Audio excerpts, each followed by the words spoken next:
can, yeah. We totally can. We make the rules. It distracts us. It's my podcast, and we get to start it the way we want. It's my podcast, and I'll cry if I want to. If anything, it's a good distraction from the winter hellscape that is Montreal right now. Holy crap. I don't know if you had to leave your house today. I had to go to work today. Oh. I trekked 15 minutes to the bus stop, but then my boss came and picked me up, which was really nice. That's fucking awesome. That was cool. And then I got a lift home as well, so I didn't have to die. These are the snowstorms that your grandparents tell you about, man. Yeah, they actually fucking are. I looked outside this morning, and the first words I said that my conscious brain made me say were, I don't want to do this. Pretty much. Like, I got out of bed, I looked out through the curtains of my little window, and I said, nah. Yeah, I woke up this morning vaguely hungover from a night of playing video games with my friend, and just looked out the window and went like, oh no. I don't like this. No. Who decided that living here would be a good idea? And I thought, oh man, every winter I always say it. I feel like I might have said it on the fucking podcast, but just like, the colonizers that came here and were like, yeah, we'll stay, and lost half their party in the first winter, and they're like, nah, it'll be fine though. We'll figure it out. You fucking dumbass whites should have just gone home. Seriously. Then we wouldn't ever I be wouldn't in have this to mess. deal with your shit decisions. God damn. God, this is ridiculous. Holy shit. This is totally nuts. Just like scrolling through this Twitter feed of mine and seeing all this crazy positive stuff. Are we live yet? Yeah, we're live. We're live. All right. So stop spouting your racist banter. Oh no. I better stop saying slurs all the time. Cause you know. Just run it out of your mouth. Oh boy. You know me. Oh god. Okay, well, yeah, it sounded good. Okay, so nobody's listening, but it doesn't matter because everybody's over at the H-bomb stream. Well, we got it's one all person. Good. We got one person, but we're good. This live episode's gonna be overshadowed. If you're watching this, don't go to the H-bomb stream. If you're watching it, go watch H-bomberguy stream. I even have it running in the background. Me too. So yeah, it's pretty amazing. This is probably gonna be a weird short podcast. The news, like pretty much every news, I was kind of lazy this week and didn't really collect anything, and I had a couple things that I saw that I'm like, ooh, talk about that. Yeah, but honestly, it's my brain is so overshadowed by the H-bomb stream. The H-bomb and DK64 rule the world now. Yeah, it's crazy. Donkey Kong said trans rights, so I have nothing more to say. It's gonna be my ringtone. Yeah. Trans rights, okay. Okay. Trans rights, okay. I can't. It's perfect. Good. It's so good. Did you have a particularly eventful week this week? Hold on, let me check the notes. I need to also start writing more notes. Oh. Fuck. I watched the MK11 stream reveal. Yes you did. Okay, so that's something we can talk about afterwards, but I missed that, and I didn't.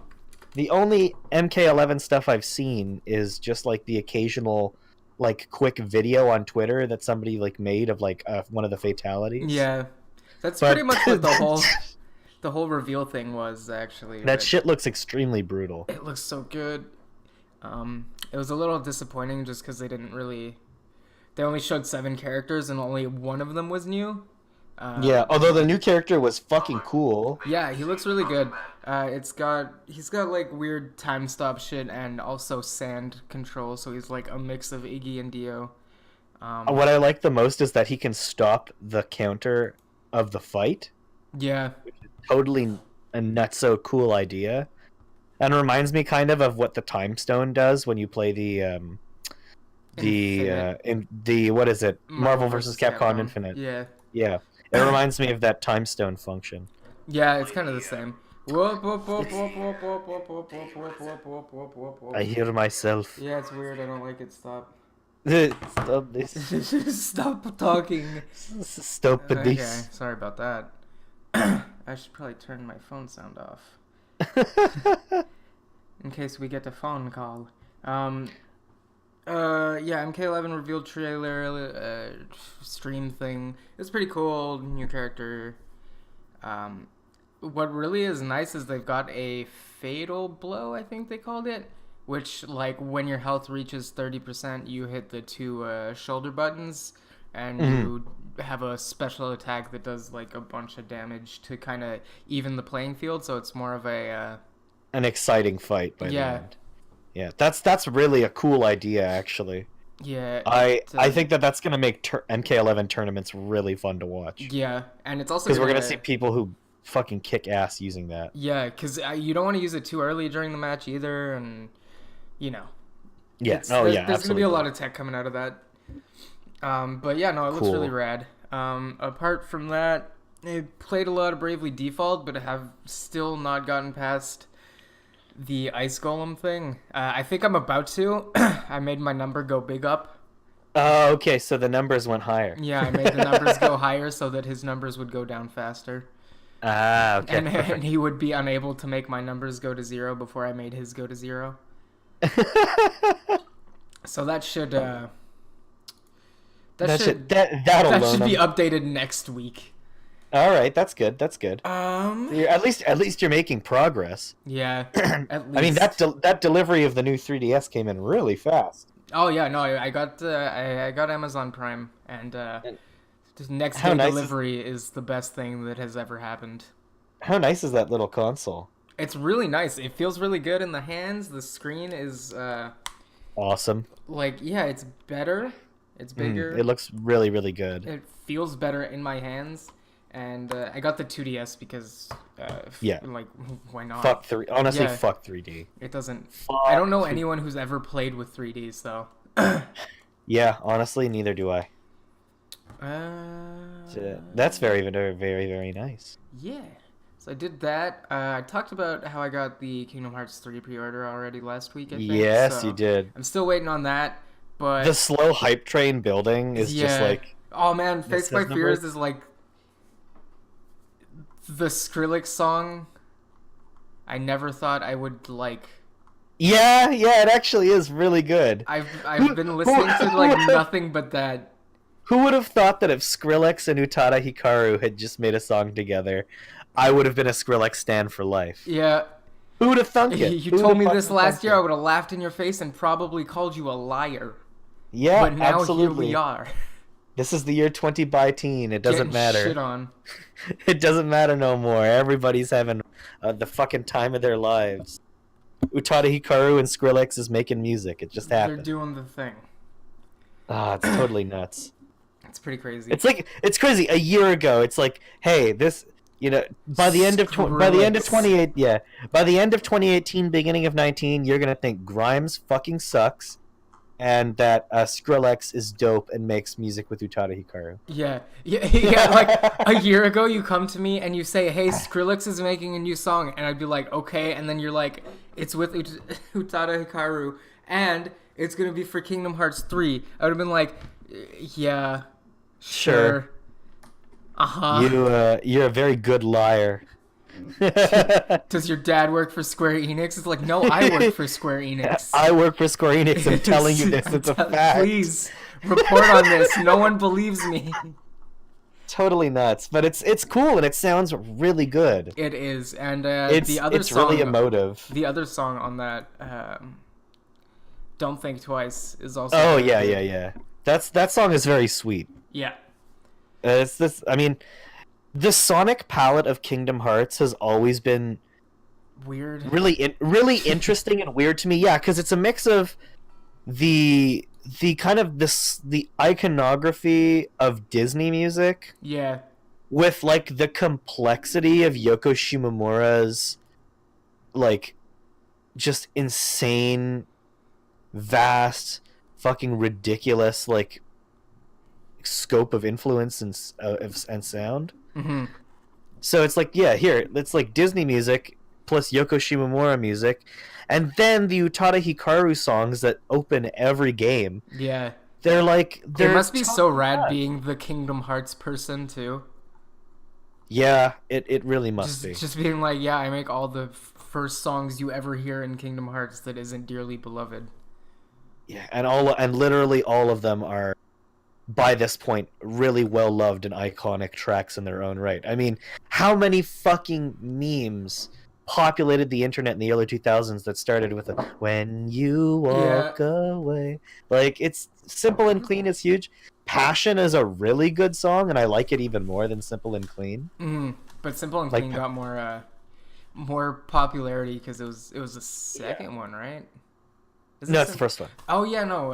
Yeah, Passion is the Passion's second one. I always confuse the song title names. Passion has really, Even really though they cool say it instrumentation. in the word. Yeah, it does the guitar like breakdown. Oh yeah, and it's all like it's almost like glitchcore at a certain Yeah. point. It sounds really fucking cool. And there's a really good there's a really, really good remix of it that opens 358 Days. Oh really? I didn't know that. Yeah, the opening video for 358 Days features that track, and it sounds great. Oh yeah, I wanted to.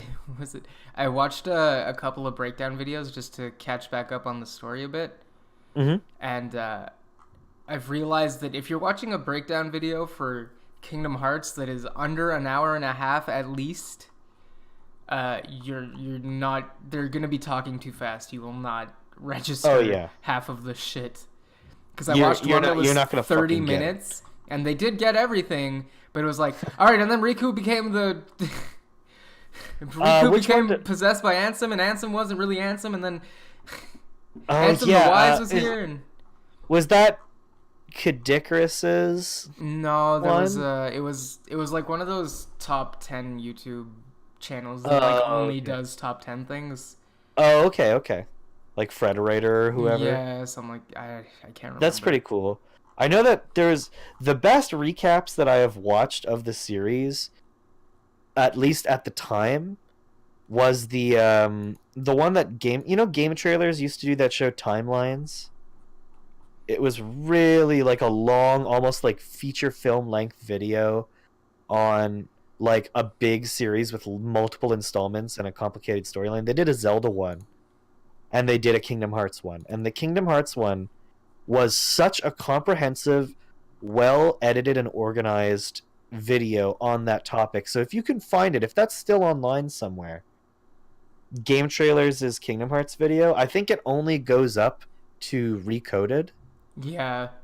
But if you need to know what the story was up to like Recoded, yeah, that's perfect. Then like it was right before Dream Drop Distance came out. Yeah, I think I saw it a while back actually.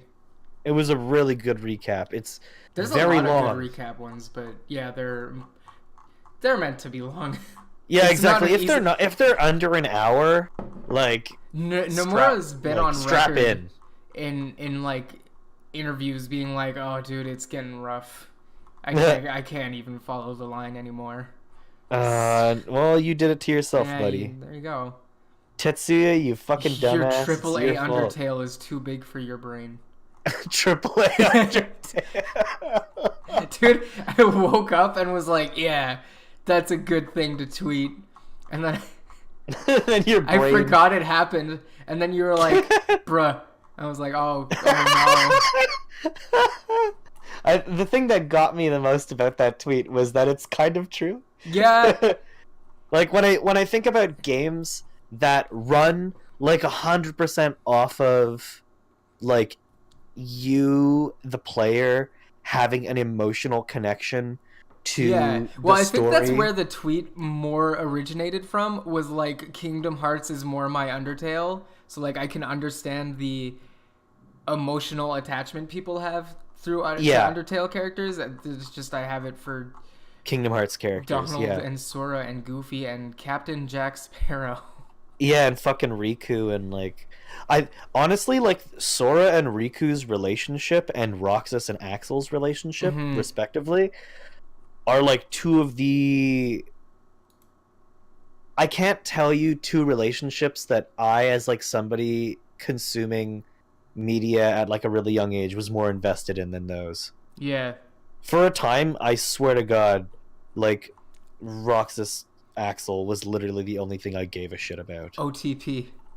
It's honestly fucking is though. Yeah. Like I think it was Clemps who tweeted something earlier this week about like, I'm just one of those people who'd be happy if there was like no romance in Kingdom Hearts, and I'm like, you know what? I agree with that, except if it was like Axel Roxas canon, Sora Riku canon. Yeah. Or because, at least like honestly, they be gay, all of them. Yeah.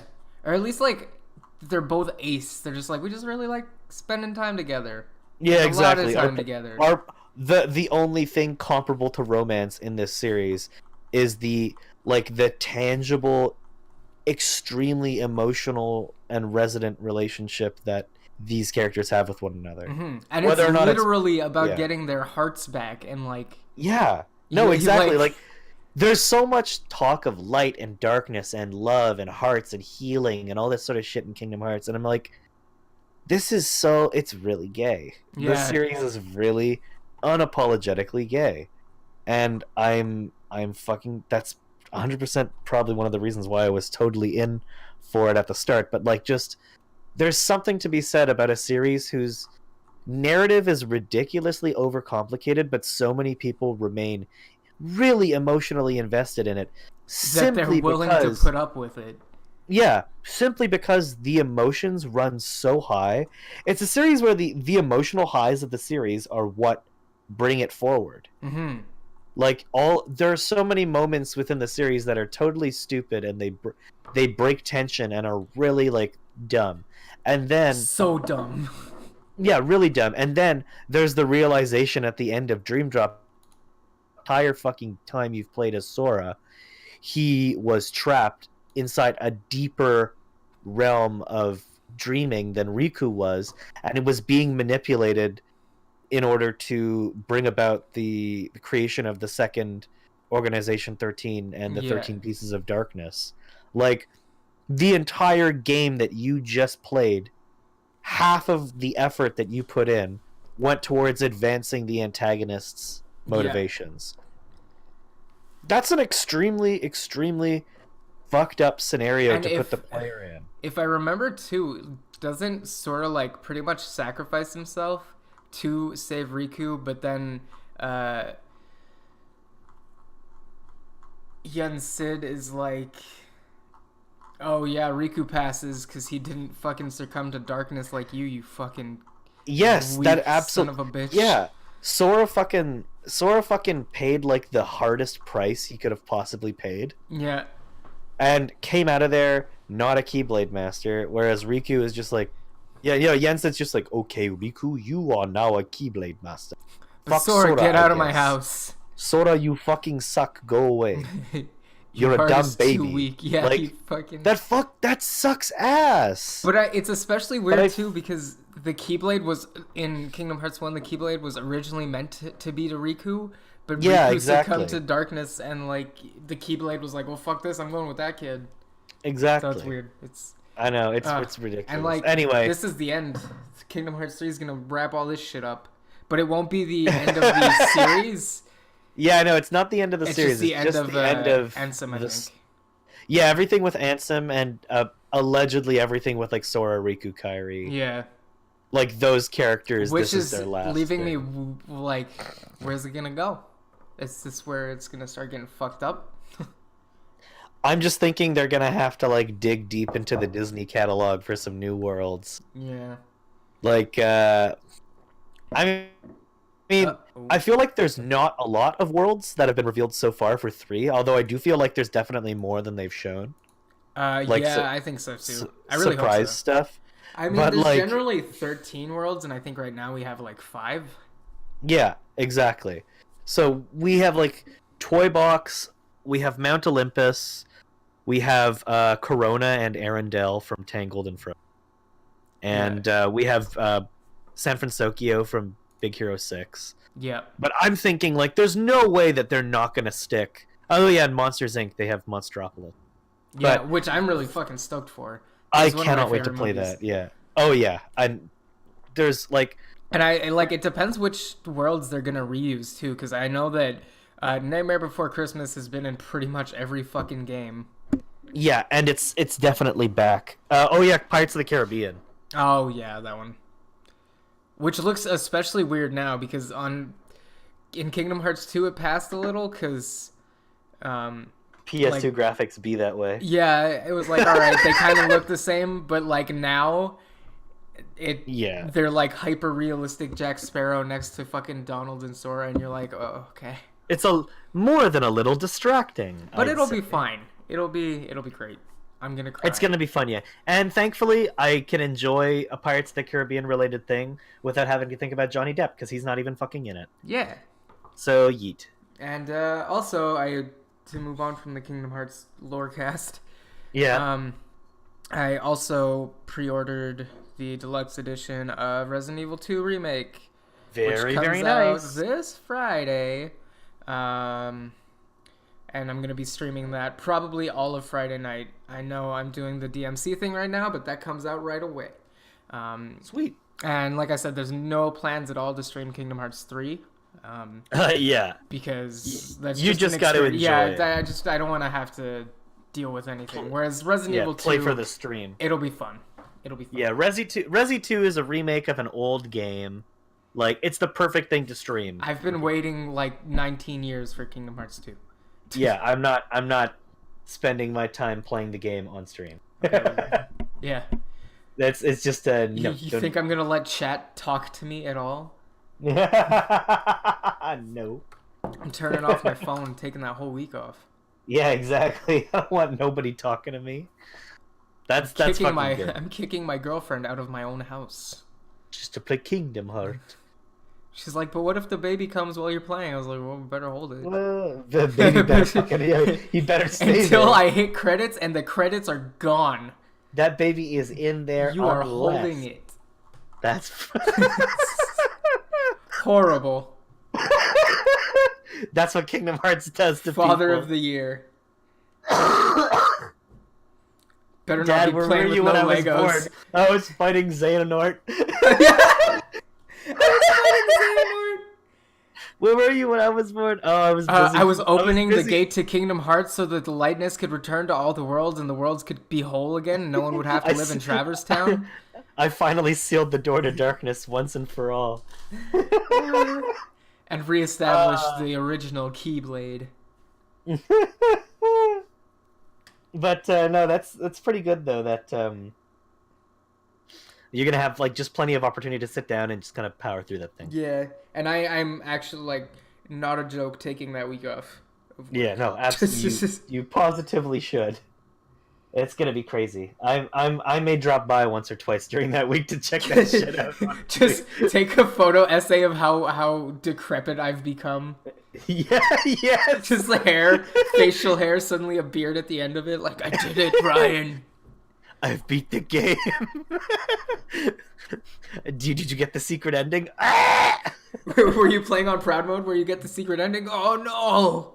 I've got to play it again. I don't think I have ever played any of them on Proud Mode because I love myself. They're not that. It's not that bad on Proud Mode. You kind of get used to it, and like. The one that really fucked up, just like there are fights. Was it Dream Drop Distance? Yeah, there are fights during DDD that are fucking insane. I know the one in the Tron Legacy world is the fucking worst thing. I was stuck there for literally 2 weeks because he can one shot you out of fucking nowhere. The big praying mantis, right?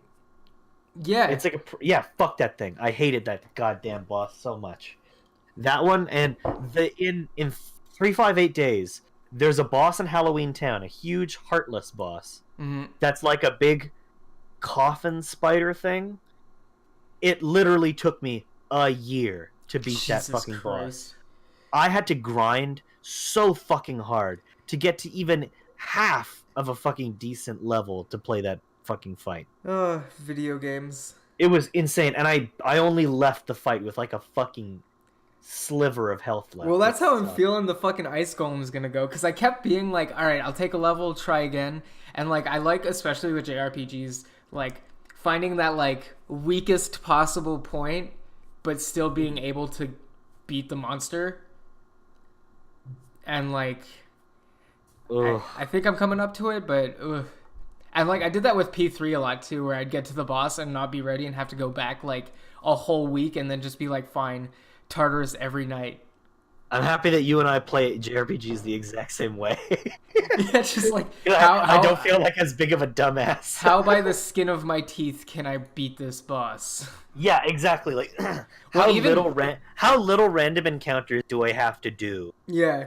Well, in order to make my way through this dungeon and beat the boss without having to grind super hard. You know when the Swordmaster asterisk in Bravely Default is first shown to you? Like, yes. You first get the blue, like, notification mark. I was like, I'll go do that right away before continuing with the main quest. Got there, he, like, one-hit countered everyone. I was like, well, not ready for this. Kami-Izumi is a really hard boss fight. Yeah, it was rough. That is fucked up. But, like, I got, like, 2 or 3 levels, and then it was a fucking smidge. It was nothing after that. The only boss I fight in those games that I found harder was the Death Mage girl and the scientist guy. Oh yeah, they seem like they're gonna be fucking rough. That last time you fight them, let me tell you, that fucking sucks. It is hard. It's a hard fight. The synergy that those two characters have with each other and the way that their abilities complement one another. Yeah. Sucks ass. Well, I mean, that's the thing. I fucked up and used my Abelink from like my friend sent moves. Oh no! Super early, just because I didn't realize the power or the fact that you could only use them once unless they send it again. So now I'm thinking of just messaging those friends and being like, "Hey, this is a really weird question, but can you just resend an attack in Bravely Default for me? Because they're all level 99." That's just totally nuts. Like, I'll be able to blow through any boss with one attack, but. Yeah, I need them to resend their thing. So if you guys are listening, Paul, Patty, please. Please send me your Abelink. Oh god. It's totally nuts. JRPGs. But yeah, that pretty much concludes my week. It was mostly spending money on video games and waiting for video games to come out. Waiting for them to arrive. I tried to stream on Friday and like started up the stream and then just died. On the inside, I was like, no, I'm done. It fucking happened. I don't want to do it. Totally nuts. God, this is insane. So somebody just to catch up on the hbomberguy stream. Yeah. Somebody's just tweeted. It was Tom Scott, who is a YouTuber, I guess. He wrote, "Tomorrow morning, tech journalists are going to have to try and figure out how on earth hbomberguy's stream snowballed from a small charity Donkey Kong 64 speedrun to taking a live call from a member of U.S. Congress. Jesus Christ. $20,000 raised and counting. It's totally nuts. We doing it. It's just absolutely fucking crazy to me that this shit is just blowing up like nothing. Okay, so my week was... It was pretty tame. I didn't really do a lot. I just kind of stuck it and ground and did like the school hustle like I've usually been doing. Yeah. But I did read a few comics that I really kind of wanted to talk about. So the first of these 2 comics that I read is the latest iteration of the Justice League comic. Mm-hmm.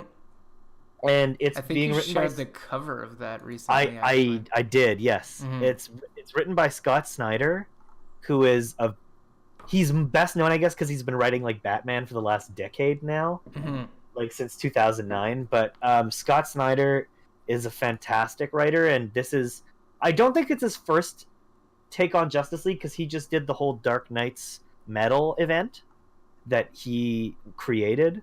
Mm-hmm. But and that's a very Batman focused event, but it features most of the Justice League doing shit. This is like his first proper go at doing a full Justice League book, and I have to say it's been fantastic so far. It's classic setup basically for this kind of series, where you have the JL, they're all established, there's not too much back continuity you need to know about them, but the team is like the team from the Justice League TV show plus Cyborg and Aquaman. Well, shit. So it's like a perfect lineup of Justice League characters you got.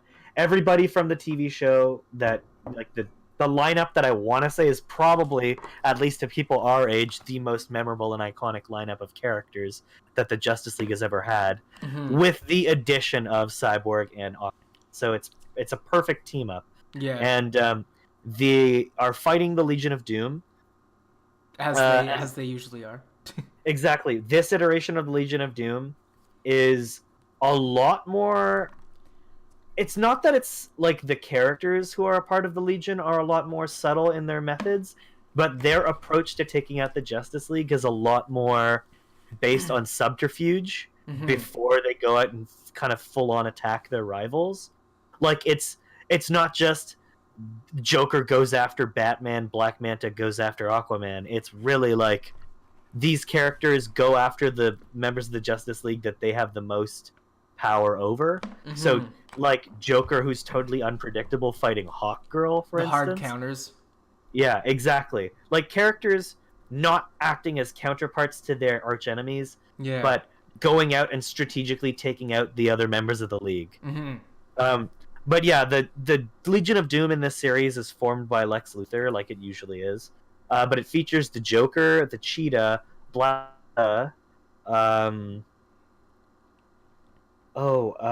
some other characters, Sinestro, who features pretty heavily in it, and Gorilla Grodd. So it's a good little lineup of Legion characters, and they each kind of have their own shit going for them, obviously. But the thing that I like the most is that, apart from them kind of utilizing subterfuge against their enemies, there are characters within this Legion that have individual agendas, and so the internal politics of working together is starting to, like, cause them to fuck with one another. So, like, Joker, he's not going after Batman, but he is going after Batman. Yeah. You know? He's got his own fucking plans, and he is going to enact them. Similarly, Black Manta also has his own interests in mind first before those of the Legions. Yeah. So, like, he's going out of his way to try and see how he can most effectively kill Aquaman, whilst also working within the parameters that Luthor has set for them. So... it's been a really, really fucking good run so far, but the first trade paperback's out now, so I recommend people go and read it if they're looking for just a great new comic to get into. And the second book that I read is a much older book. It's a collected volume of a 4-issue miniseries that DC put out in 1988 and 1999. It's called The Cosmic Odyssey. And this series is kind of like... It's a classic space opera type story, but it concerns the New Gods characters. So it's a lot of these Jack Kirby characters from the New Gods comic. Okay, and I'm looking at... It's written by Jim Starlin, who is the creator of Thanos, and the creator of Infinity War and Infinity Gauntlet, those original storylines. And this was written before Starlin went over to Marvel. So this came out, I want to say, about 4 years maybe before Infinity Gauntlet. So this is an earlier series for him. And it's drawn by Mike Mignola, who at the time was pretty much known for nothing because he had not yet created Hellboy. But this is a DC comic from the late 80s, written by the guy who created Thanos, drawn by the guy who created Hellboy, about Batman and a bunch of the members of the Justice League, including some very memorable and interesting additions to the team, like Starfire, being contracted not by the good New Gods, but by Darkseid, and basically asked by him to join like a crusade across the galaxy to stop the personification of the anti-life equation, which is the power source that Darkseid is always going after. It's like basically will give him the power to subjugate the entire universe, and like basically allow him to take over the minds of everybody who's ever existed all across time and space. It's an infinity gauntlet for mind control.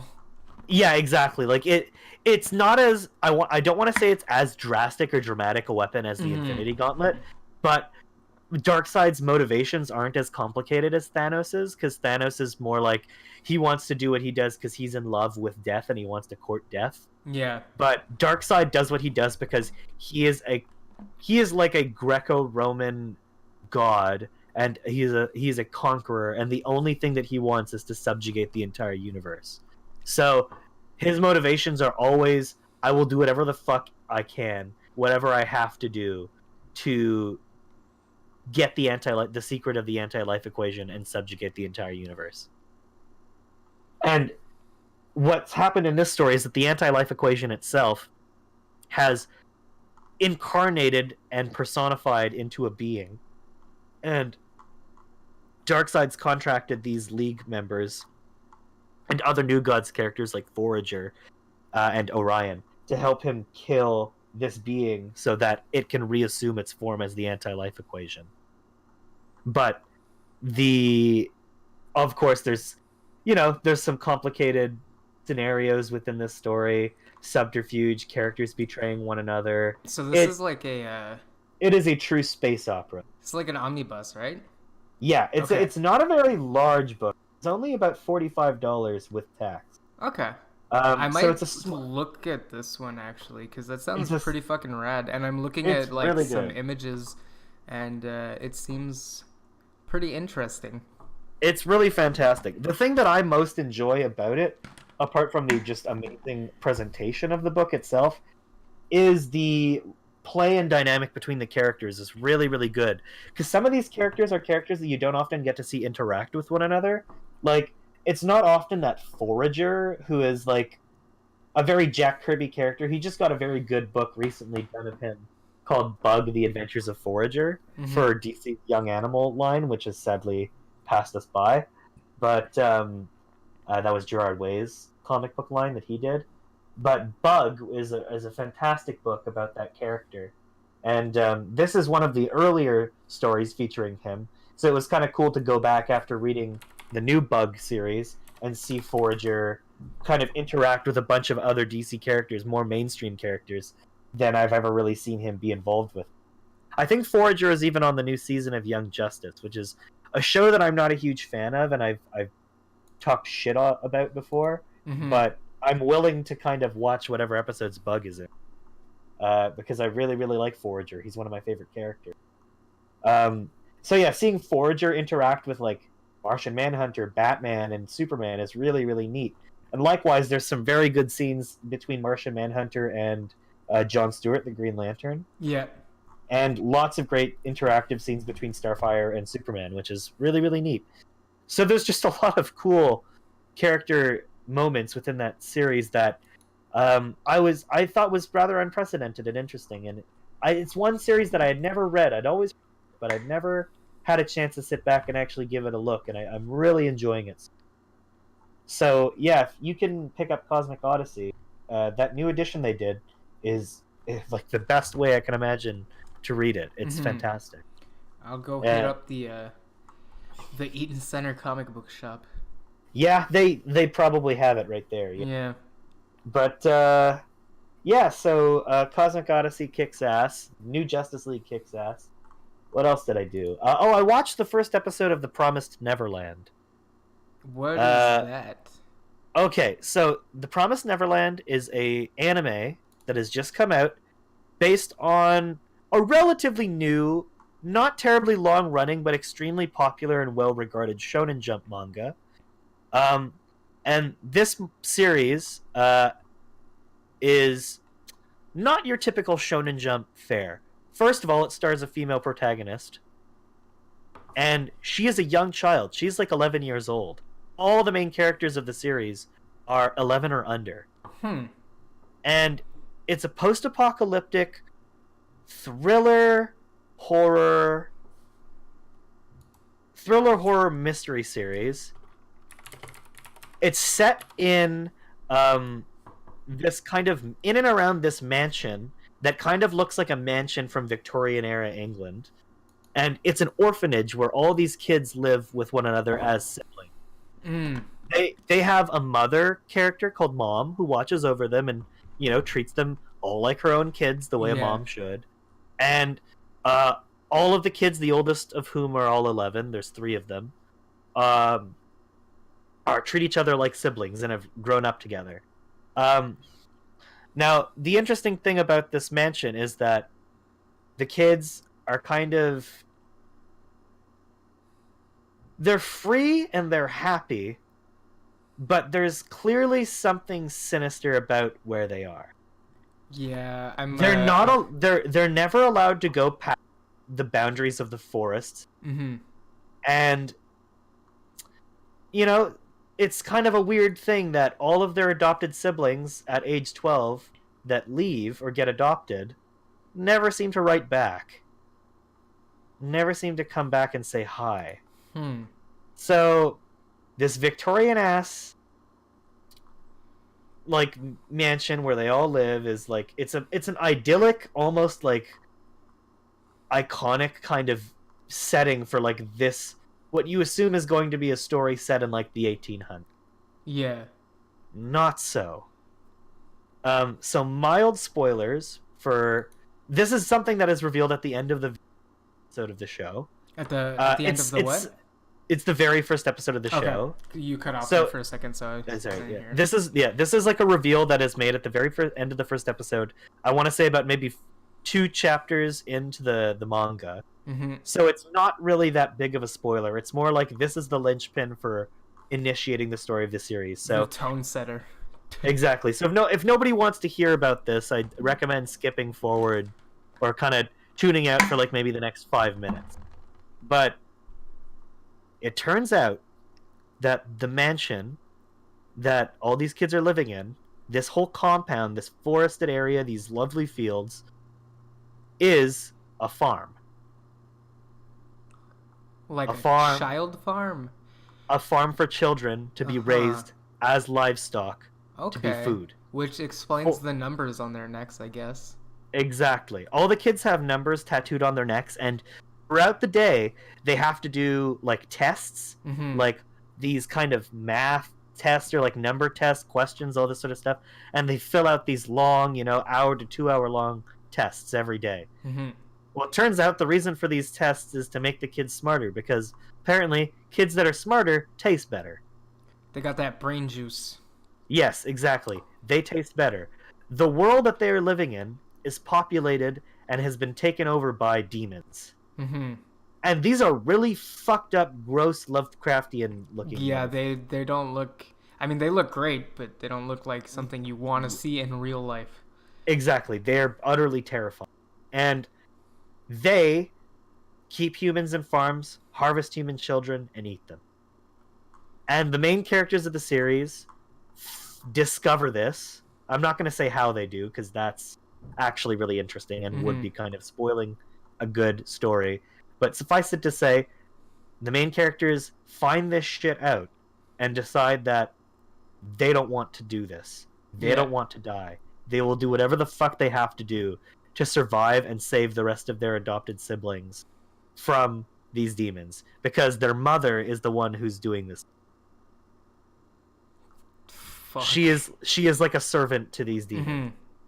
So the main characters team up and basically have to, outsmart this entire shit show that they've found themselves to be in, and outsmart their mom, and have to find a way to get the fuck out of this scenario. And they're gonna do it through deception, subterfuge, and extreme planning. It's almost the psychological battle type shit that you would get out of Death Note. The manga, really? Yeah. Does it do the same thing the Death Note does, where like the main characters already figured shit out, and then they kind of just drop it on you out of nowhere? No, not really. I feel like those bones of Death Note kind of come from Holmes. Yeah. Like they're very much like the Arthur Conan Doyle school of writing a mystery story, or like a thriller where the main character already has all the shit figured it out, and half of the fun is you figuring out for yourselves before inevitably the character gets to the end and you realize, oh shit, I didn't even have this shit figured out at all. Yeah, exactly. So it's not really like that. It's more like the tension from the series doesn't come from knowing what the fuck is going to happen or what. Mm-hmm.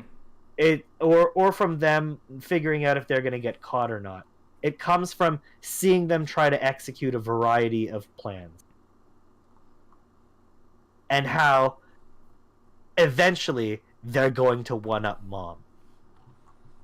They're gonna stick it to the mom. Yeah. All the while, of course, making sure that Mom is none the wiser about who among them knows.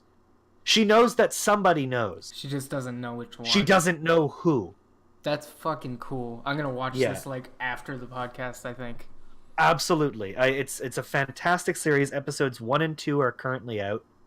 But yeah, suffice it to say that Promised Neverland is just completely engrossing. Like it's been running for a little while now in Shonen Jump. I believe it's actually nearing the end of its publication. Mm-hmm. So the story is wrapping up. It's not going to be very long. It's going to be like 14 volumes total.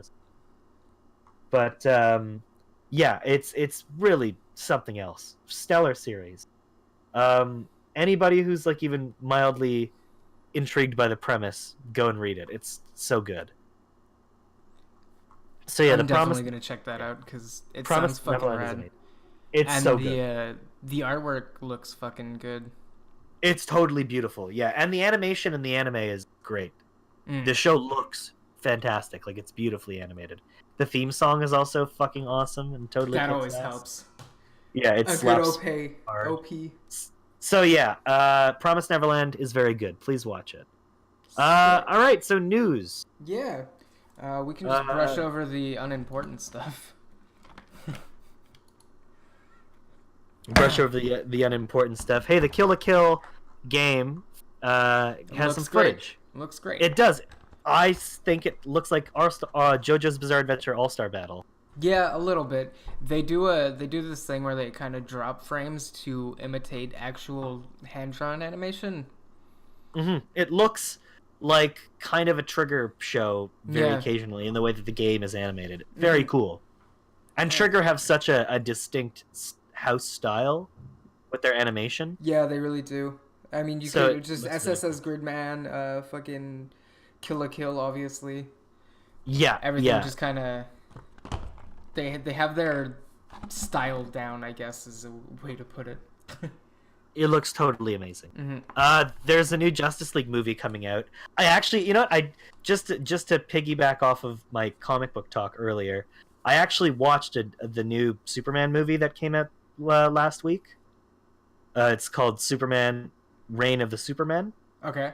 And it's a sequel to the Death of Superman movie that they just did last year. Mm-hmm.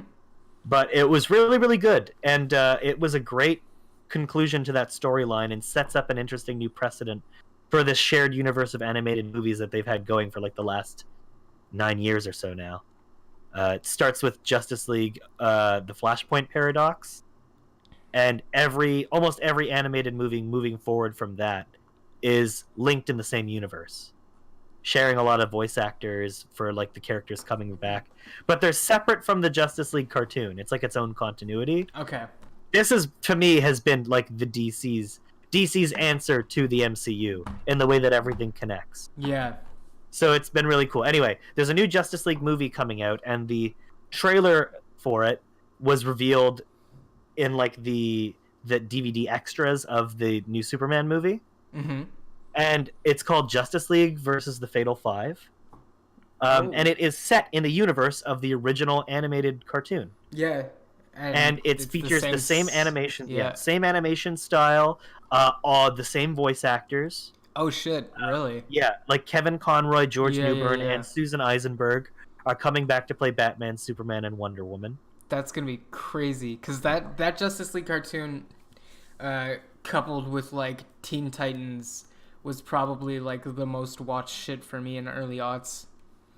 Oh yeah, hands down, without even a fucking question. It's like the thing that got me into DC. Mm-hmm. So these characters are coming back, and the movie's set in the same universe, and they're going to be fighting the Fatal Five, who are, I think they're like Legion of Superhero villains, and there's going to be some Legion of Superheroes characters featured in this too. So that means they're coming from the future to the past to subjugate people in the past, and these other characters in the future are going to join up with the Justice League. So I think it's like Saturn Girl, Lightning Lad, and Cosmic Boy, or something like that. But it's going to be really fucking... So I'm excited to see what they do with that, and it just looks amazing. It looks like Justice League. Yeah, it's fucking neat. I saw that it was the same animation style, and I was like, yo! Yeah, it's totally hype. I see tons of people being excited to go and watch this at like a Fandango screening or something. Yeah. It totally something like that. It's gonna happen. The Kojima story. Oh yeah, okay. So the Kojima story, there's not much to it, besides the fact that Kojima went to Guerrilla Games Studios, which is the studio that gave Kojima the engine that Death Stranding is going to be running on. And Kojima went to Guerrilla Games Studios with the same box that Guerrilla Games presented Kojima with for the permission to use the engine. Kojima brought Death Stranding and showed the first 2 hours of gameplay. Kojima was playing the whole time. Everyone else just kind of watched. He made it stated that it was in a unfinished state, so probably still kind of early, but everyone who saw it said it looked fine and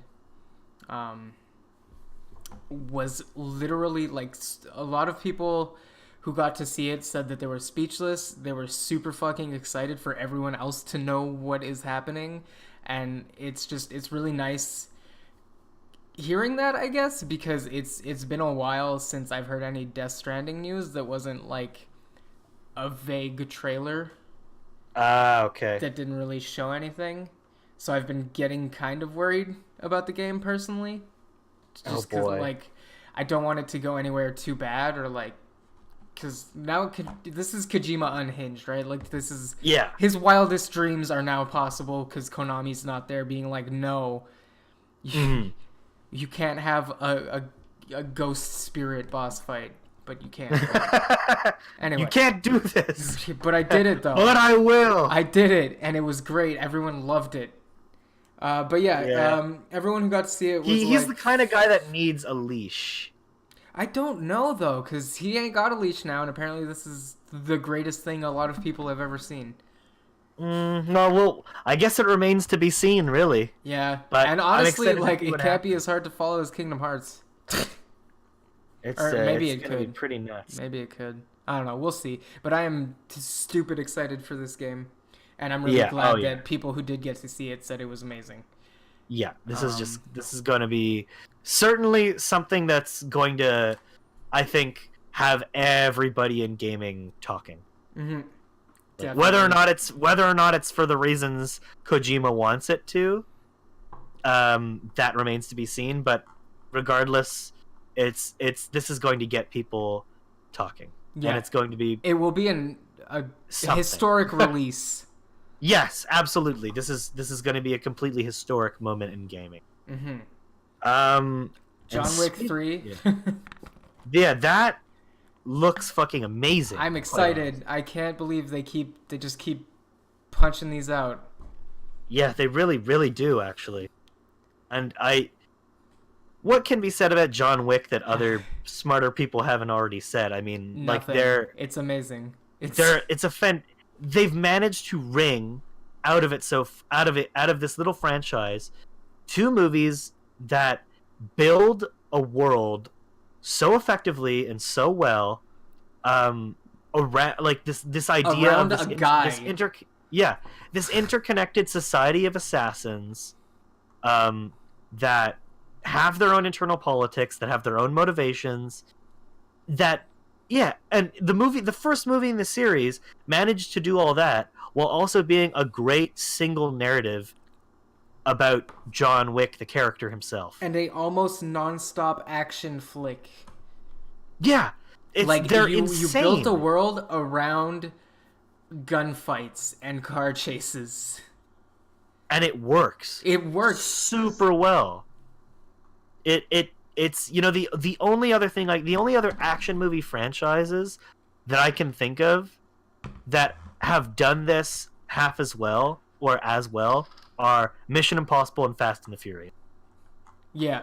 And these movies are a lot smaller and a lot more. I don't know how to, like, I don't know, they're not the same kind of movies as those movies. No. You know? Is more... those movies kind of had built-in popularity and fan bases before the movies themselves became kind of franchises. Yeah, this like is if the Transporter was guaranteed hits.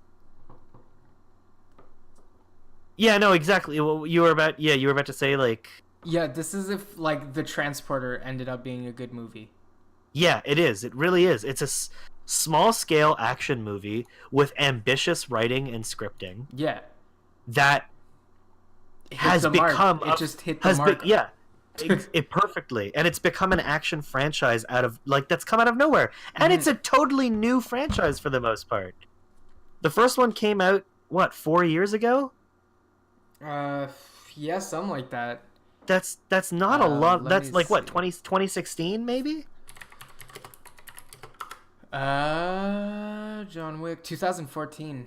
2014. Like, that's not a long time ago. That's 5 years ago. This series started. Yeah, and it's already like a well-known... Yeah, with pedigree, a built-in fan base, and now a third chapter. Mm-hmm. So this looks... And also, they've named it a subtitle. So it is now called John Wick Chapter 3 Parabellum. Yup. I want the next one to have 2 subtitles. Oh my god. I want it to be John Ultimate Wick Chapter Parabellum. 4. John Wick Chapter 4 Parabellum 2. Oh my... Dude. Let's do it. Yes. Let's do it. And then you can just have an offspring of, like, John Wick Chapter 3, a different subtitle. I don't know, Big Run. Yeah, I don't know. big. I'm not paid for naming these movies. Keanu Reeves runs. Keanu Reeves is the runner. Keanu Reeves running around with a gun is almost as good a special effect as Tom Cruise running in Mission. Has anyone ever been typecast so hard, though? No, absolutely not. Absolutely not. But, yeah, no, the movie looks just fantastic. Totally fantastic. I cannot wait to watch it. What other cool news? Yeah. Game. Fuck, I forgot about this. How did I forget about this? This is my shit. I added you. Yeah, I know. You added me about it and everything. There's not much to go on right now besides like what the gameplay really looks like, and it looks fine. It looks kind of like that mobile game, the Power Rangers mobile game. It looks That's exactly what I thought it was for a second, but no, it's a full-fledged fighting game. It looks fine, I think. I don't think it's really gonna go anywhere as a fighting game. Like, I'm not seeing Power Ranger tourneys or anything. No, I think it'll be a fun party game. When I look at this, it reminds me of like the old Power Rangers games that used to come out on like the SNES, where they were usually like side-scrolling beat 'em up. a side-scrolling beat 'em up that had some like fighting game elements to it. Yeah, that's kind of what I see this having the same of. This is like the modern day equivalent to that. Yeah, without it being a beat 'em up. I mean, it seems like you're going to be able to have assists and things, so I think it might be like maybe a 2-person team type deal. Yeah, with 2 like assigned assist characters. Yeah, we'll see. But it looks fine. It looks like it plays okay. It doesn't look too sluggish. The graphics aren't anything to write home about, but they get across. I mean, they look like Power Rangers. The colors are sufficiently bright. What I want to know is there going to be a story mode? Because that's... Yeah, see, like that's the what only reason. It's called Power Rangers Battle Grid. When I hear a title like Battle Grid, it makes me think of Shattered Grid, which is the comic series they just did, the big crossover event comic where they're like every Power Ranger ever is going to team up. And that's pretty much what this is too, because you got every generation of Power Rangers showing up. Exactly. So. I mean, I'm hyped to play as the RPM Rangers, who are my favorite characters. I want the So, SPDs. Let's go. yeah. SPD emergency, motherfucker. SPD's I my want to see. shit, dude. Oh my SPD God. is so fucking good. I've been SPD, looking for that fucking the only SPD 64 game. SPD is the only cops that matter. Yeah. But yeah, that shit looks really, really fucking. So I'm excited to have some fun with that. And it's coming out on Switch, so yeet. Yeah. I can get it. You can get it. It's coming out on PC and everything else. And I guess like the last thing we can mention before we tune out, since this is probably what we're gonna be doing right after we tune out of this anyway. Let's talk about that Let's talk about that H-bomb stream a little bit. Yeah, has there been any updates? Okay, so currently they're sitting at so they passed the 250,000 mark. Oh boy. They're at $255,969.80 currently. And of course ever increasing. Mm-hmm. Yeah, so I guess this Twitch stream started on Saturday. It's been going as we speak now for 51 hours, so over 2 days. But YouTuber hbomberguy, who's mostly known, he is a gamer and he's made a lot of good gaming videos. But I want to say he's mostly known for his cultural critique stuff that he's done. Mm-hmm. Like he did some great videos about debunking the techniques used by like pickup artists or pseudoscience, like debunking pseudoscience myths online. And he's done a really fantastic job at kind of curating like a space in leftist YouTube for gaming. Yeah. Because, you know, I want to say the stereotype about gamers in general. Quote unquote. Yeah, which is something that, of course, our podcast trying to dispel as well. Yeah. Is that all gamers are like fucking closed-minded Gamergate assholes. And it's not true, but they're also the loudest gamers out there a lot of the time. Yeah. So ignorance is loud as fuck, dude. Exactly. So to have somebody like Harris and a lot of the other YouTubers that are kind of part of his circle do the stuff that they do and to make the content that they make, it keeps the community from totally losing its credibility the way that it really possibly could if like tipped just a little further to the right. Yeah. So, I mean, especially when you have like people like PewDiePie, just totally like a ninja too, both people who have dropped the fucking N-word casually on stream and then have had it excused as a heated gaming moment. TM, like, sorry, I'm just a gamer. Here's my N-word pass card. Exactly, I'm a gamer. So I get to hard R the N-word at people for no reason. Like, dude, go fuck yourself. So yeah, just to have people in video game YouTube that aren't total assholes is nice. Anyway, just a bit of context, I guess, for this stream. There is I want to say a formerly famous, now mostly infamous, British or Northern Irish television writer named Graham Linehan. The creative mind behind the IT crowd, which is really Father a bummer because I like the IT crowd. So do I. There's definitely some things about the IT crowd that like I definitely really liked and related to at the time that I watched it. And Father Ted, which is another show that I actually really enjoy. But yeah, Graham Linehan, like I said, mostly infamously known now for the anti-trans screeds he goes on all over Twitter.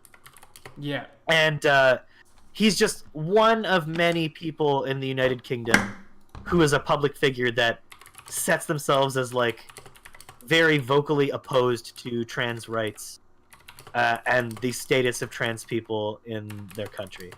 It's really gross and it's pretty awful, and he's really loud and he's got a lot of followers, although this is giving me hope here. So yeah, a couple of, I want to say just in December perhaps, the UK National Lottery basically gave a bunch of money to like a random charity. Yeah. And the charity that won the opportunity to get this money was a UK-based charity, all of them were, called Mermaids, which was set up to help trans kids and their families have get easier access to resources and information and support that they probably couldn't get otherwise. Yeah, support services, all those kind of things, because it's not easy to find. Exactly. And it's and especially so seemingly in the UK, where there's like a large public like outrage currently going on all media, large TV, enough that if you win TV a magazines, the Daily Mail. Yeah, exactly. If you win a contest for a bunch of money, they can just be like, oh, well, you know what, we're gonna take this back. Exactly. So yeah, Graham Linehan went on a mommy blog type site called Mumsnet, and directed the people on this website, who are very vocally anti-trans and very transphobic and gross, on how to essentially weaponize their social media and petition to have that grant from the UK National Lottery taken away from Mermaid. And they succeeded. Mermaids lost the funding. Which is super fucked. Yeah. $500,000 was going to be given to them. $500,000. And some fuckwad on the internet was just able to take it away.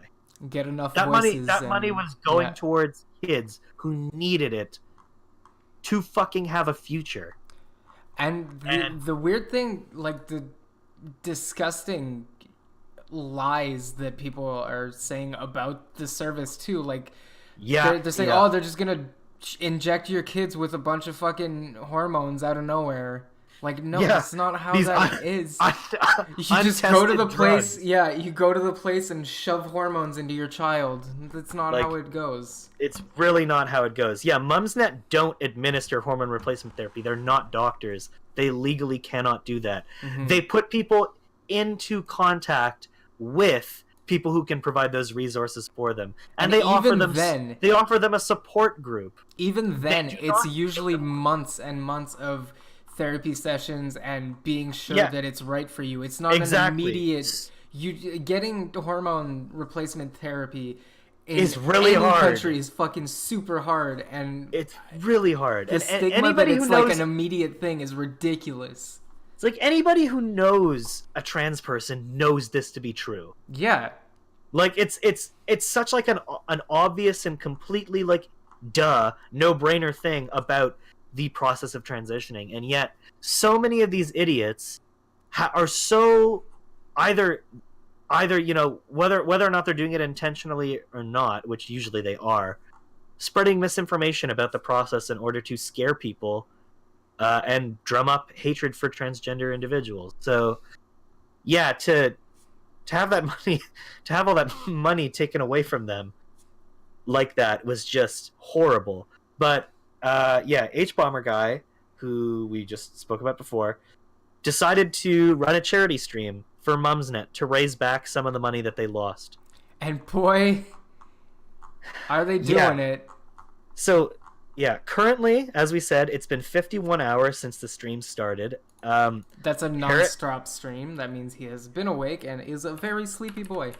Yes, and Harris, and he has gone and slept a couple of times over the thing. He's slept for 6 hours and 8 hours. Okay. Yeah, and during the period that he's not there, he puts a skeleton in the seat, and he still has guests come onto the Discord and chat with him. And people still donate. The donations don't stop. Like, people sit there for like the 8 hours he's asleep looking at a plastic skeleton and donating money. It's nuts. The stream literally has not like ended. The donations have not stopped. It's crazy. Casey Explosion, who's a transgender Twitter personality, I suppose, who I think she's a writer as well. She's the one who's kind of been producing the stream and helping Harris get people of influence and some of his friends on to chat with him while he plays the game to keep him from losing his fucking mind. Yeah. Because Donkey Kong 64 is a ridiculously broken mess. It's not great. No, it's really, really hard. It's a hard, broken, confusing mess of a game.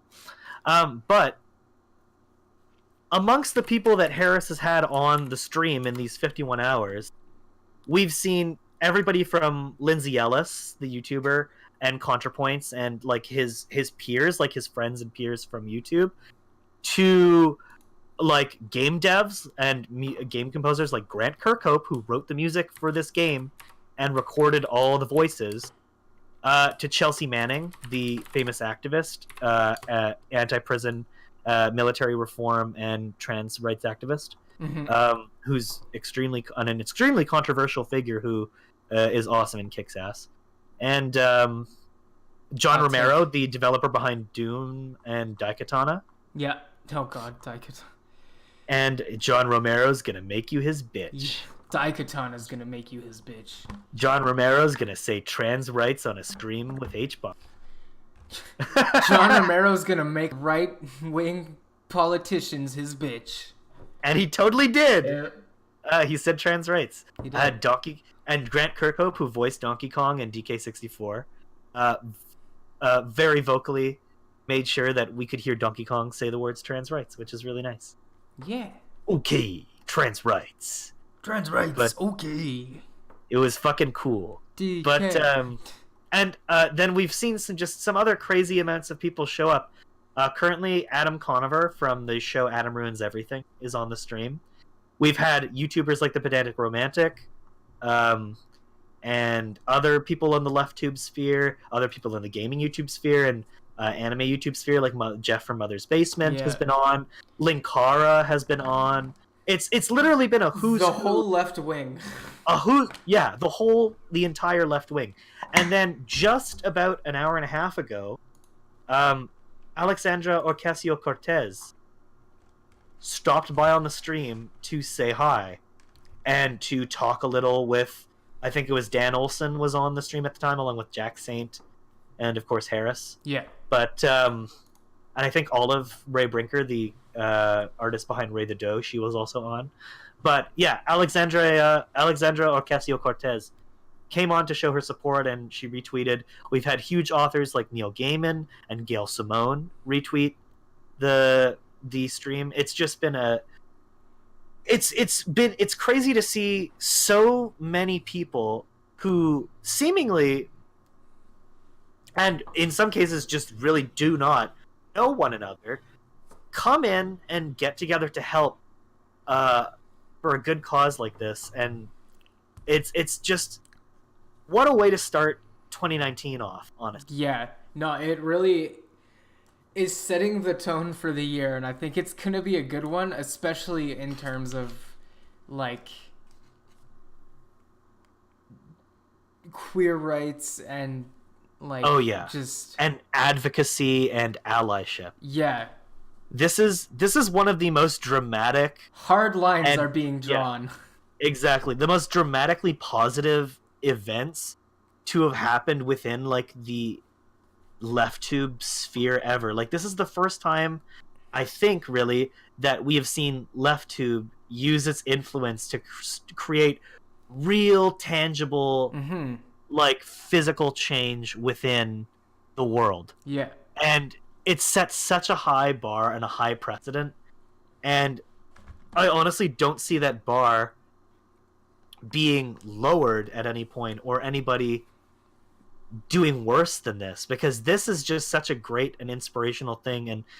And Harris is a big YouTuber, but I mean, hbomb's channel is still not that huge. No, but this compared to people like PewDiePie or whoever. Yeah.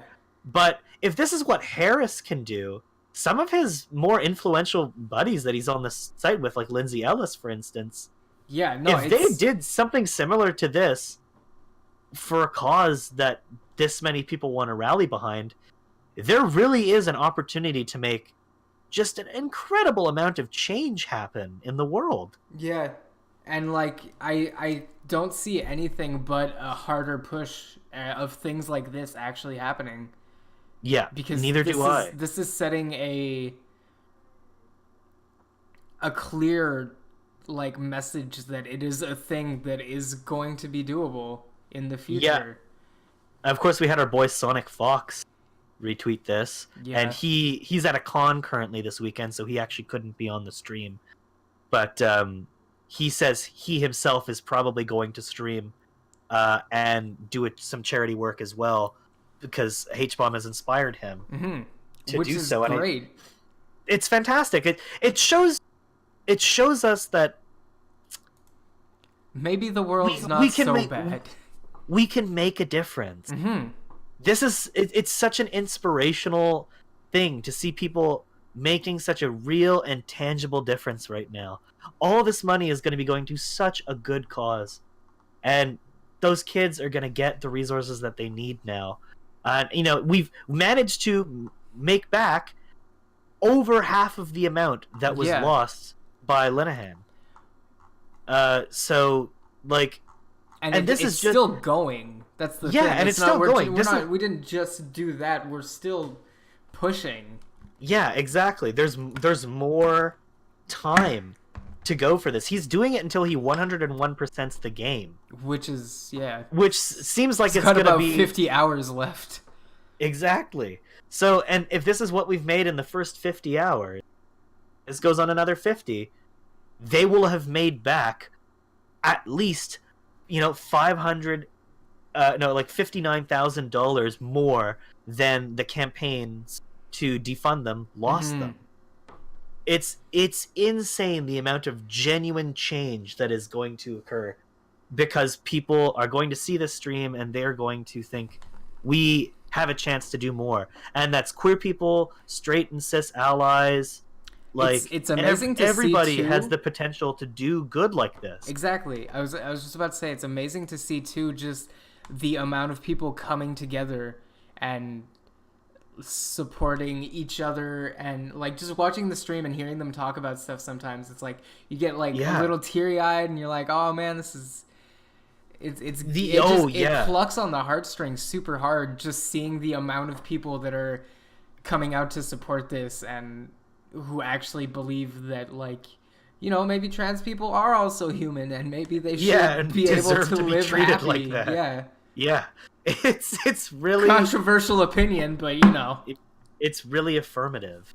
It's been really affirmative and affirmating to see just the amount of support from so many people. I mean, how many people are in this chat? It's 2,633 people. That's nuts. And overall, 608,306 people have seen the stream in total. It's so crazy to me. That's absolutely nuts. And that's literally like, if we had a dollar, I think they in fact have made $1 for every tweet Graham Linehan has ever made. Oh shit. And more. Yeah, probably. Like, that's amazing. So, it's a big middle finger in the face of transphobia, a big middle finger in the face of people who say that, why don't queer people just wait it out, Why don't you just wait out the oppression and people will accept you? No, people already fucking do. It's the systems of power that our world has fucking put in place, that our society has, that keeps us from getting the support that we deserve and need. It has fucking nothing to do with waiting for the pendulum to swing in our direction. Yeah. This is how you make This is the change. Pendulum. Yeah. This is direct action working to do what it needs to do. Also, so yeah, I'm really happy. Donkey Kong canon hates TERFs now, so. Oh yeah, canonically fucking hates TERF. And said trans rights on a stream. Harris finally fucking got the golden banana in those caves. Yeah, he's fucking... Holy shit. He's doing it. He has literally been playing some of these cave stages since like last night. It's nuts. Like, he spent a good fuck ton of time playing Beaver Bother. Yeah. Which is totally ridiculous. I saw the memes. Oh my god, that was like sitting back there watching a man suffer. Mm-hmm. But yeah, this has just been an amazing like show of solidarity and support and allyship, material allyship. And I didn't think I'd ever see something like this happen, at least so soon. But it really shows you, I guess, that we're out here and we're ready to work. Yeah, and we're clearly capable. Exactly. We're capable of making a difference, and people should. You know, this comes, I should say, on the same day that fucking Aaron Sorkin, the big fucking stupid bullshit liberal asshole himself, you know, made like some shitty, disparaging comments about young people's involvement in politics. Yeah. And, you know, said that they should stop acting so young and, you know, get out there. Why don't you have, you know, two-sided political debates? That's the way differences. No. Change doesn't come from debating some fucking asshole on TV. Who's not going to change his mind anyway. Exactly. That's not what fucking change works. The change that works is direct action, and this is a fantastic example of direct action. So, yeah, like, all of, like, the love in the world to all the people who fucking given their time and money to this stream, and, like, and a crazy amount to Casey and to Harris, who organize this shit and get people like AOC and Chelsea Manning to come on and say their piece and to boost. It's just it's been remarkable. I don't think I've ever seen such an affirmative and like joyous thing happen in gaming YouTube in ever, like forever. So yeah, this is just amazing. And hey, you know, left gaming YouTube. Yeah. Also, we're AOC confirming best congresswoman ever. Yeah, totally. Yeah, she fucking kicks ass. It's the 14th congressional district of New York. She kicks ass, and she seems to know what she's fucking doing. She knows how to use that social media platform as well. So yeah, this has been a really just a fantastic time, I think, for everybody involved in any sort of politics that hope to fucking keep people's like human rights intact and keep people safe. Yeah. But yeah, so wow, like to everybody who's put themselves out there for this, thank you so much. Sorry about that audio peak. It's all right. It happened. Yeah, it's been truly amazing. It really has. And I can only see it keeping going on the amazingness. The news that's going to come out of this is just going to be so crazy for the next couple of days. I think we're just going to be texting each other back and forth. Oh, yeah. Fucking... You'll never guess who else came on the stream. Fucking Jesus Christ himself rose from the dead to get on the stream. And God confirmed Ben Shapiro, piece of shit. Yeah, fucking Jesus came on the stream and said Ben Shapiro can suck my ass. It was really funny when it happened. It really happened, great. I swear. I was there. I clipped it. I can't find the link right now, though. Oh, yeah, man. It's been really amazing seeing this happen. And yeah, like you said, there's been some moments on the stream where people telling their stories that really made me cry. Yeah, exactly. Like, really emotional. Like, from hearing the woman who started Mermaids come on last night and talk with Harris and tell him that she's going to take him to meet the kids and families whose money, who's going to benefit from this money that he's raised. And, like, she told him some of their stories, and that there were people, you know, at that very moment who he was going to give money to watching his stream. And he cried. Yeah, because it's like a lot emotionally, and yeah, it's well, nuts. Even just when AOC was on, he almost cried. Oh yeah, totally. It's the amount of emotional, like the amount of love and support and just positivity, I guess, that's coming and emanating from the stream is warming. Yeah, it's totally unprecedented. Yeah, it I don't know. It's nice to see that the world isn't always such a fuck. Yeah, like I don't want to be over dramatic and say this stream restored my faith in humanity, but honestly, the end of last year and last year in general, just feeling like a billion years. It was a shrug. Yeah, it really was for a lot of people, but for a lot of people for a lot of different reasons. It was a rough fucking year, and I don't blame anybody who came out of 2018 feeling like there was no hope for the world. Yeah. I wouldn't tell you that was an invalid thing to feel at the time, because honestly, it was kind of hard not to feel that. And just to start off this year with such a such a crazy, amazing thing happening has just, I mean, for lack of a better descriptor, yeah, it kind of has restored my faith in humanity a little. Yeah. And it's really nice. And it's just, it's crazy that we have the, you know, we always talk about people having the power to make a difference. And this really is somebody leveraging their position and their influence and making the right connections and having those connections come and they make connections. And soon you have a congresswoman from the United States on call on your video game stream that you're using. And you've raised, you know, gangbusters. $250,000. Yeah. It's pure insanity. Nobody saw this coming. Least of all Harris himself. Yeah, so no, it's just... I feel like this took a big increase of what everyone kind of expected. Oh yeah, without a doubt. So yeah, it's been really fantastic, and I honestly I can't wait to get back to watching the stream. Yeah, I'm watching it right now. Not only has it been fantastic in terms of just being a great show of solidarity, but all the people that have been on, not only have they told great stories, but they've made great conversation. Mm-hmm. And they're interesting, intelligent, articulate people with a lot to say and a lot to talk about. And, you know, even if it's just in the interest of, you know, talking to Harris, we've had people come on and discuss, like, the mechanics of the game. We've had people come on and discuss, like, anime and video game, you know, SJW type stuff. Like, it's been really nice. Mm-hmm.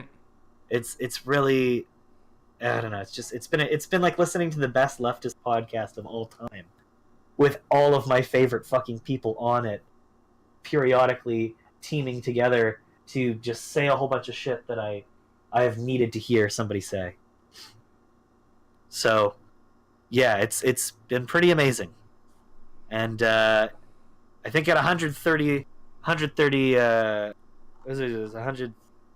minutes now we've been doing this podcast. So now we're about an hour 30.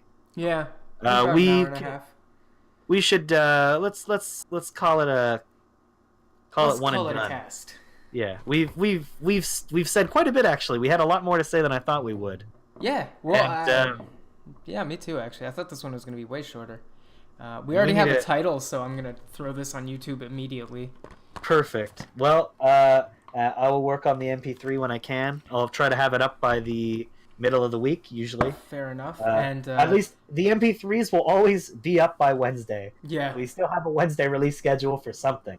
And I'm still looking into RSS feeds. I want to try and find a cheaper one, because it's not that expensive, $15 a month, but at the same time, if we can find a cheaper one that has more bandwidth, that'll be great. But yeah, it's all projects that are still coming. I've got a few things coming up on my channel.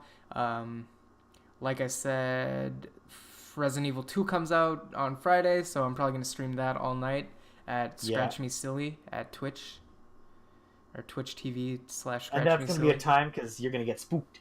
Oh yeah, big spooked. Probably, yeah, you know what, the liquor will probably actually scare the fuck out of me.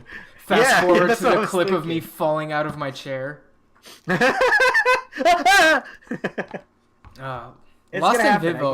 Lost in Vivo actually almost fucking made me fall out of my chair a couple of times. But anyway. Never underestimate. Yeah. That's pretty much it. Gonna close down the Twitch now. Bye, guys. All right. I guess I want to say one more thing before we do that. Fair enough. Get out there and make whatever little difference you can. Like, even if that just means reblogging somebody's, like, GoFundMe, or anything as big as donating $1 to a charity stream like this. You have the power to make a difference, and even if it's just a little bit of a move, it's still a move in the right direction. It's still a power move. Yeah, exactly. You're marching forward the direction that history wants us to go. You don't have to use your whole meter to make a difference. Yeah, exactly. And you know what? Not everybody has the time, energy, resource, or privilege to go out there and make a difference. But on the internet, it takes no time and no effort to reblog, retweet, share. You can do it in 2 seconds. To write a little something. You can do it. You can make a difference. You're not a nobody. You're not some unimportant scab. You're a not person. Alone. Yeah, you're not alone. That's the thing, You are a person who is part of a much larger society, and you are an important component to that society, and you can make change happen.